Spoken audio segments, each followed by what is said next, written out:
जय श्री हरि।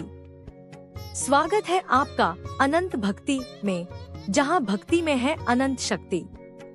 इस वर्ष योगिनी एकादशी का पावन व्रत 22 जून 2025 रविवार को मनाया जाएगा।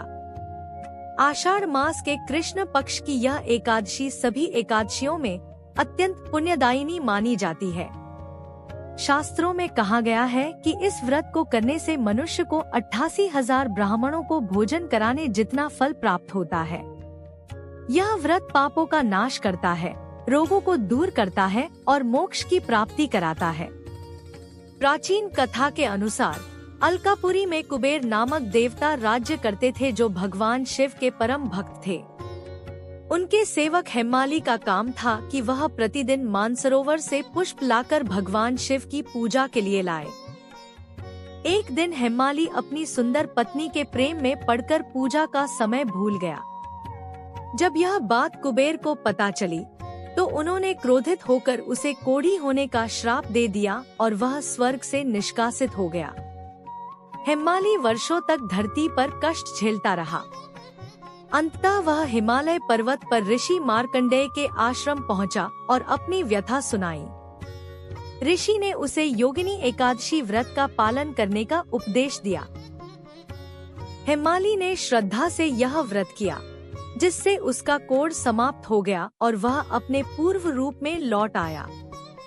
वह पुनः स्वर्गलोक लौट गया और भगवान की भक्ति में लीन हो गया। इस व्रत को करने के लिए व्रती को एक दिन पहले यानी 21 जून की शाम को सात्विक भोजन करके व्रत का संकल्प लेना चाहिए। 22 जून रविवार को प्रातःकाल स्नान करके भगवान विष्णु की पूजा करें, तुलसी पत्र, धूप, दीप, नैवेद्य अर्पित करें। दिन भर उपवास रखें। फलाहार ले सकते हैं पर अन्न, चावल, दालें वर्जित होती हैं। रात्रि में भजन, कीर्तन, विष्णु सहस्त्रनाम आदि का पाठ करें। अगले दिन 23 जून को द्वादशी तिथि में व्रत का पारण करें, ब्राह्मण को भोजन करवाकर दक्षिणा दें और फिर स्वयं भोजन ग्रहण करें। जो भी श्रद्धालु योगिनी एकादशी का व्रत नियम पूर्वक करता है, उसके समस्त पाप नष्ट हो जाते हैं और वह प्रभु के परम धाम को प्राप्त करता है। अगर आपको यह कथा हृदय से छू गई हो तो इसे लाइक करें, अधिक से अधिक लोगों तक पहुंचाएं और हमारे चैनल अनंत भक्ति को जरूर सब्सक्राइब करें, क्योंकि यही है वो स्थान जहां भक्ति में है अनंत शक्ति। जय श्री हरि।